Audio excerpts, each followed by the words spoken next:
Hello दोस्तों, आपके अपने YouTube चैनल में आपका स्वागत है। इस वीडियो में हम बात करेंगे एएसएम लिस्ट के बारे में। वीकली सर्कुलर आया है, कई सारी कंपनियों के ऊपर एक्शन देखने को मिला है, एएसएम लिस्ट में बदलाव हुआ है। तो वीडियो शुरू करने से पहले कहना चाहूँगा, अगर किसी ने चैनल पर फर्स्ट टाइम विजिट किया है तो चैनल को सब्सक्राइब कर लें और बेल आइकन को ज़रूर दबा लें। ऑटो सेक्टर में काफ़ी ज़्यादा हमें दिक्कतें देखने को मिल रही हैं। आज के दिन काफ़ी ज़्यादा इम्पैक्ट देखने को मिला, इसको लेकर एक डिटेल वीडियो आ चुका है, चाहे तो इसको देख सकते हैं। साथ ही हमारे दूसरे चैनल बिजनेस वर्ग, आप लोग इसको भी सब्सक्राइब कर सकते हैं और बेल आइकन को भी हिट करके रख सकते हैं। सबसे पहले बात करेंगे शॉर्ट टर्म के एएसएम के बारे में। दो कंपनी इसमें ऐड की गई हैं। वीकली ये सर्कुलर है, इस चीज़ का आपको ध्यान रखना है। शॉर्ट टर्म के एएसएम में कौन कौन सी कंपनियां आई हैं उनके नाम आप लोग देख सकते हैं। नाम है ग्लैक्सो स्मिथ क्लाइन फार्मास्यूटिकल, यानी कि जीएसके फार्मा इसको शॉर्ट में बोला जाता है। KDDL लिमिटेड, ये कंपनी भी शॉर्ट टर्म के एएसएम में ऐड की गई है, जिस वजह से ये भी अब काफ़ी फोकस में देखने को मिल जाएगी। दो कंपनियां बाहर भी निकाली गई जिनके नाम है नेफ्रो केयर इंडिया लिमिटेड, साथ ही सूरत वाला बिजनेस ग्रुप लिमिटेड। ये कंपनियां शॉर्ट टर्म के एएसएम से बाहर निकली। हालांकि सूरत वाला बिजनेस ग्रुप के सामने स्टार का निशान है, तो इसको शॉर्ट टर्म के एएसएम से निकालकर ईएसएम के फ्रेमवर्क में फिलहाल शिफ्ट कर दिया गया है। अभी अगर देखा जाए शॉर्ट टर्म के एएसएम में 40 कंपनियां ऐसी हैं जो कंसोलिडेट कर रही हैं, यानी कि 40 कंपनियों के नाम हैं, जिनमें से कुछ पॉपुलर कंपनियां भी हैं, चाहे तो आप उनके भी नाम देख सकते हैं। जैसे हमें कॉनकॉर्ड बायोटेक का नाम देखने को मिल रहा है, इनके अलावा नेटको फार्मा का नाम है, ऑर्किड फार्मा का भी नाम देखने को मिल रहा है, PTC industry, quadrant future tech, वहीं सेनको गोल्ड का भी हमें नाम देखने को मिल रहा है। ये सभी कंपनियां फिलहाल शॉर्ट टर्म के एएसएम में कंसोलिडेट कर रही हैं। अब बात करेंगे लॉन्ग टर्म के एएसएम के बारे में। इसमें कोई भी कंपनी फिलहाल ऐड तो नहीं की गई, जिस वजह से कह सकते हैं काफ़ी इंपॉर्टेंट अपडेट है, लेकिन कुछ कंपनियों को बोल सकते हैं राहत दी गई है। कौन कौन सी कंपनियां हैं जिनको राहत दी गई है, उनमें से JSW होल्डिंग, शक्ति पंप इंडिया, सिंप्लेक्स इंफ्रास्ट्रक्चर। अभी तक ये कंपनियां हमें लॉन्ग टर्म के स्टेज 4 में देखने को मिलती थी, अब इनको स्टेज 3 में शिफ्ट कर दिया गया है, यानी इनको एक स्टेज राहत दे दी गई है, जो कहीं ना कहीं काफ़ी अच्छी खबर इन कंपनियों के लिए हम लोग बोल सकते हैं। एक कंपनी है E2E नेटवर्क लिमिटेड। ये कंपनी अभी तक स्टेज 3 में हमें देखने को मिलती थी, जो अब स्टेज 2 में आ चुकी है, तो इसको भी राहत दी गई है। इसके लिए भी अच्छी खबर हम लोग बोल सकते हैं।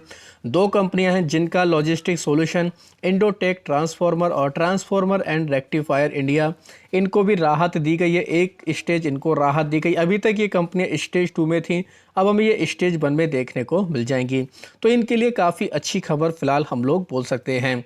देखा जाए 7 कंपनियां ऐसी हैं जो एग्जिट हुई हैं लॉन्ग टर्म के एएसएम से, तो इनके लिए भी अच्छी खबर है। जैसे DP Abhushan limited, GRP limited, GE Vernova TND India, Hubtown limited, Shri Rama newsprint limited, TIL limited और जेनिथ एक्सपोर्ट लिमिटेड।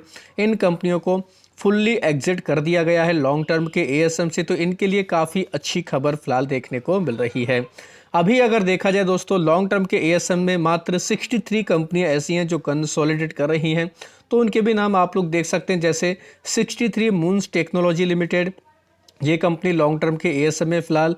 इनके अलावा ब्लैक बॉक्स लिमिटेड, दीपक फर्टिलाइज़र, इसका भी नाम देखने को मिलता है, डिक्सन टेक्नोलॉजी, इनके अलावा Godfrey Phillips India, Indo tech transformer, JSW holding को तो राहत दे ही दी गई है। केफिन टेक्नोलॉजी, ये कंपनी भी हमें लॉन्ग टर्म की स्टेज 1 में देखने को मिल रही है। इनके अलावा oil country tubular oriented technology, Refex industry, STL global, शक्ति पंप को एक स्टेज राहत दे ही दी है। स्काई गोल्ड लिमिटेड, इनके अलावा वक्रांगी लिमिटेड और जेन टेक्नोलॉजी, ये सभी कंपनियां फिलहाल लॉन्ग टर्म के एएसएम में कंसोलिडेट कर रही हैं, जिनकी वजह से ये कंपनियां भी काफ़ी ज़्यादा फोकस में देखने को मिल जाएंगी। BSE के मुताबिक शॉर्ट टर्म के एएसएम में 5 कंपनी ऐड की गई, जिनके नाम है Camptech industrial valve, Glaxo Smith Kline यानी कि GSK pharma, KDDL, LKP finance और नेटलिंक लिमिटेड का नाम है। 7 कंपनी बाहर भी निकले, जिनमें अनुरूप पैकेजिंग, इनके अलावा डिंगी गोल farm product, Kesar enterprise, Rama vision, Ranjit mechatronics limited का नाम है, सूरत वाला बिजनेस ग्रुप और WPI लिमिटेड का नाम है। बीएसई के मुताबिक 2 कंपनी ऐड की गई हैं लॉन्ग टर्म के एएसएम में, जिनके नाम देख सकते हैं केन फाइनेंशियल सर्विस और रंजीत मैक्ट्रॉनिक्स का नाम है। 10 कंपनियों को राहत दी गई स्टेज बाइज स्टेज। नाम देख सकते हैं इंडोटेक ट्रांसफॉर्मर एंड रेक्टिफायर, जिनका logistic, Rir power electronics, JSW holding, Lotus chocolate, इसको भी एक स्टेज राहत दी गई। शक्ति पंप इंडिया, सिंप्लेक्स इंफ्रास्ट्रक्चर, ये सभी कंपनियां एक एक स्टेज बाहर निकली हैं, तो इनके लिए काफ़ी अच्छी खबर बोल सकते हैं। टोटल 14 कंपनियां यानी कि 14 कंपनियां ऐसी हैं जो एग्जिट हुई हैं लॉन्ग टर्म के एएसएम से, तो उनके नाम स्टडी कर सकते हैं। Amforge industry, checkpoint trend, DP Abhushan, Ekam leasing finance, frontier capital, GE Vernova TND, GRP limited, Hubtown limited, Raju engineer, Shri Rama newsprint, Vantage knowledge academy, yarn syndicate और जेनिथ एक्सपोर्ट लिमिटेड का भी नाम है। अब बात करेंगे ईएसएम यानी कि एनहेंस्ड सर्विलांस मेजर के बारे में। 7 कंपनी इसमें ऐड की गई हैं, उनके नाम देख सकते हैं Aryaman capital, Hipolin limited, IZMO, इनके अलावा केसर इंटरप्राइज, सूरत वाला बिजनेस ग्रुप का नाम है। 3 कंपनियां हायर स्टेज में हैं, जिनमें mercury trade link, Morgan venture, TV vision का नाम है।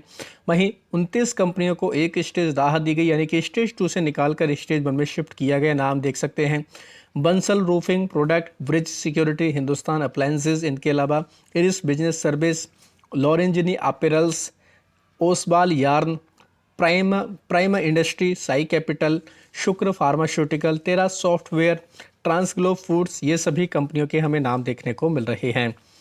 ईएसएम की लिस्ट से अगर देखा जाए तो 19 कंपनियों को बाहर निकाला गया है, तो इनके भी नाम आप लोग देख सकते हैं। Ayush art and bullion, Atal realtech, Atishay limited, Hercules hoist, इनके अलावा Lucent industry, modern thread India limited, Pharmaids pharmaceutical, Pravahans industry, premier polyfilm, Rajkot investment trust, rapid investment, smart link holding और SPA कैपिटल सर्विसेज लिमिटेड का नाम है। इनको राहत दी गई है।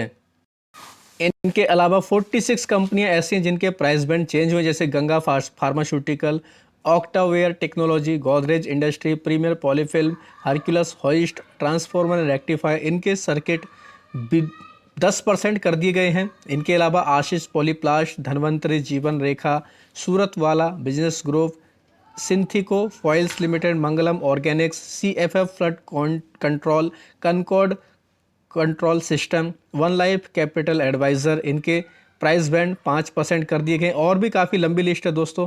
कुछ कंपनियां तो ऐसी हैं जिनके प्राइस बैंड 2% रहेंगे। लॉरेंजिन अपैरल्स, इरिस बिजनेस, संगर decor, IGC industry, Tera software, Sai capital, Hindustan appliances, अधाता ग्लोबल, ये सभी कंपनियां 5% के सर्किट में यानी कि प्राइस बैंड में अब ट्रेड करने वाली हैं। इनमें हम लोग को ये हलचल देखने को मिलने वाली है। तो दोस्तों सभी ये कंपनियां काफ़ी ज़्यादा हमें खबरों में देखने को मिल जाएंगे, तो आप भी चाहें इनको डिटेल में जाकर स्टडी कर सकते हैं। ASM का सर्कुलर कैसे डाउनलोड करना है, क्या होता है, पूरा एक इस पर डिटेल वीडियो हमारे दूसरे चैनल बिजनेस वर्ग पर बन चुका है, तो आप चाहें उसको जाकर स्टडी भी कर सकते हैं। तो आशा करता हूं दोस्तों आपको ये वीडियो अच्छा लगा होगा। वीडियो अगर पसंद आया तो चैनल को सब्सक्राइब कर लें, बेल आइकन को दबा लें, ज़्यादा से ज़्यादा लोगों में शेयर करें। धन्यवाद दोस्तों, बाय बाय।